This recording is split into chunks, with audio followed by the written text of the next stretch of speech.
ஹாய்ங்க எல்லோருக்கும் வணக்கம். இன்றைக்கி வந்து கார்த்திகை திங்கக்கிழமை சோமவாரம் சொல்லுவோம்ல. கார்த்திகை மாதம்னாவே சிவனுக்கு ரொம்ப பிடிச்ச மாதம். அதுலேயும் திங்கக்கிழமை ரொம்ப ரொம்ப பிடிச்ச கிழமை. அதில் யாரெல்லாம் ஃபாஸ்டிங் இருக்கீங்கன்னு கண்டிப்பாக சொல்லுங்கள். நான் வந்து ஃபாஸ்டிங் இருக்கேங்க. சண்டே வந்துட்டு நான்வெஜ் அப்படிங்கிறதால எல்லாத்தையும் இன்றைக்கி மண்டே காலையில் எல்லாத்தையும் பெருக்கி தொடச்சி எல்லாத்தையும் க்ளீன் பண்ணிவிட்டு அதே மாதிரி விளக்கு எல்லாமே வந்துட்டு க்ளீன் பண்ணியாச்சு. இன்றைக்கி வந்து மஞ்சள் ப்ளஸ் ரோஸ் வாட்டர் மிக்ஸ் பண்ணி வந்துட்டு நான் இன்றைக்கி பொட்டு வச்சு எல்லாத்தையும் ரெடி பண்ணி வச்சுருக்கேன். ஈவினிங் தான் பூஜைக்கு சுவாமி கும்பிடணும். இன்றைக்கி வந்து பார்த்திங்கன்னா சோமவாரம் 3வது வாரம். எங்கள் வீட்டில் என்னென்ன விளக்கு வச்சுருக்கோன்னு நான் காமிக்கிறேன் பாருங்கள். சங்கு சக்கரம், இது வந்து சங்கு சக்கரம், இது வந்து சங்கு, இது வந்து சக்கரம், இது வந்து பார்த்திங்கன்னா முருகருக்கு உகந்த வேல் விளக்கு, இது வந்து ஆத்ம விளக்கு, இது வந்து குபேர விளக்கு, இது வந்து 6 விளக்கு வைப்போம்ல. ஒன்று வந்துட்டு நான் உப்பில் வைக்கிறதுக்காக ஒரு விளக்கு வச்சுருக்கேன். மிச்சம் 6 வந்துட்டு சர்க்கோண தீபம் போடுறதுக்காக வச்சுருக்கேன். இன்றைக்கி மண்டே, கார்த்திகை மாதங்கிறனால மண்டேவும் சர்க்கோண தீபம் போட்டால் ரொம்ப நல்லது.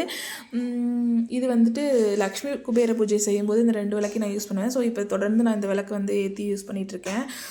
இதுதான் எங்கள் வீட்டில் இப்போதைக்கு இருக்க விளக்கு. நாங்கள் ஆக்சுவலி இந்த எல்லா விளக்குமே நான் டெய்லியுமே ஏற்றுவேன். இந்த சர்க்கோண தீபம் மட்டும் நான் செவ்வாய்க்கிழமை மட்டும் ஏற்றுவேன். இன்றைக்கி வந்து கார்த்திகை சோமவார திங்கக்கிழமை அப்படிங்கிறதால இன்றைக்கி ஏற்றலான்னு சொல்லிட்டு இதையும் ரெடி பண்ணி வச்சுருக்கேங்க. இது வந்து தூபக்கால், இது வந்துட்டு சூடம் காமிக்கிறது. இவ்வளோ தான் எங்கள் வீட்டில் இருக்க வந்துட்டு பூஜை பொருட்கள். இதெல்லாம் எப்படி நான் க்ளீன் பண்ணேன்னு பார்த்தீங்கன்னா பீத்தாம்பரி பவுடர் வச்சு தான் யூஸ் பண்ணி க்ளீன் பண்ணேன். ஒரு நாள் வந்து லெமன் வித்து அந்த சோடாப்பு மிக்ஸ் பண்ணிவிட்டு க்ளீன் பண்ணாவே க்ளீன் ஆகிடும். ஆக்சுவலி கொஞ்சம் நல்ல எண்ணெயாக யூஸ் பண்ணோம் அப்படின்னா டக்குன்னு கருக்காதுங்க. எண்ணெய் வந்து நம்ம குவாலிட்டி இல்லை அப்படின்னாவே, நல்ல எண்ணெய் யூஸ் பண்ணலனாவே விளக்கு ஃபுல்லாகவே டக்குன்னு கருத்து போயிடும். ஸோ முடிஞ்ச அளவுக்கு நம்ம அதாவது பூஜைக்கு யூஸ் பண்ணுறோம் அப்படின்னா கொஞ்சம் நல்ல எண்ணெயாக வாங்கி யூஸ் பண்ணோம் அப்படின்னா நல்லது. நெய் விளக்கு வந்து ஏற்றினா ரொம்ப நல்லதுன்னு சொல்லுவாங்க. டெய்லியும் நெய் விளக்கு ஏற்ற முடியாது இல்லையா?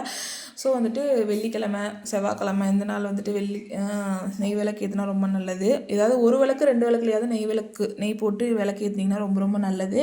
பாசிட்டிவ் வைப்ரேஷன் ரொம்ப அதிகமாக இருக்கும் அப்படின்னு சொல்கிறாங்க. யாரெல்லாம் அந்த மாதிரி ஏற்றுறீங்கன்னு கண்டிப்பாக கமெண்ட் பண்ணுங்கள். நான் வந்துட்டு இந்த செவ்வாய்க்கிழமை வந்துட்டு நான் ஒரே ஒரு விளக்கு மட்டும்தான் நெய் விளக்கு ஏற்றுவேன். லக்ஷ்மி குபேர பூஜை அன்னைக்கு வந்துட்டு வெள்ளிக்கிழமை வந்து பார்த்திங்கன்னா நான் வந்துட்டு நெய் விளக்கு ஒரு விளக்கு ஏற்றுவேன். மற்றபடி வந்து நல்லெண்ணெய் தாங்க யூஸ் பண்ணுவேன். கார்த்திகை மாதம் யாரெல்லாம் வெளியில் வந்து ரெகுலராக தொடர்ந்து 2 விளக்கு, அதாவது நிலவு பக்கத்தில் வந்து விளக்கு வைப்பாங்கள்ல, அந்த விளக்கு யாரெல்லாம் ஏற்றிட்டுருக்கீங்கன்னு சொல்லிங்க. நான் வந்து ரெகுலராகவே ஏற்றிட்டுருக்கேன். கார்த்திகை மாதம் 1ஆம் தேதியிலேருந்து யாரெல்லாம் அந்த மாதிரி ஏற்றிட்டுருக்கீங்கன்னு கமெண்ட் பண்ணுங்கள்.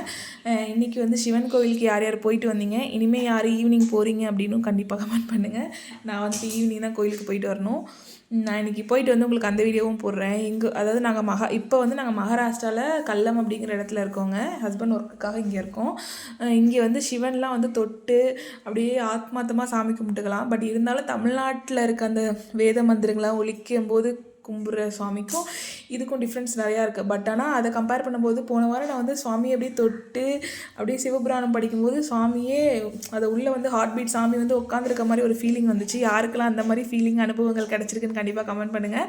எனக்கு இதெல்லாம் புதுசாக இருக்குங்க. நம்ம ஊரில் இவ்வளோ சின்ன வயசுலேருந்து அந்த மாதிரி ஒரு இதில் வளர்ந்துட்டு இப்போ இது வந்து ரொம்ப டிஃப்ரெண்ட்டாக இருக்குது. பட் இதுவும் நல்லா தான் இருக்குது. நான் கண்டிப்பாக உங்களுக்கு அந்த வீடியோ ஷேர் பண்ணுறேன். தேங்க்யூ.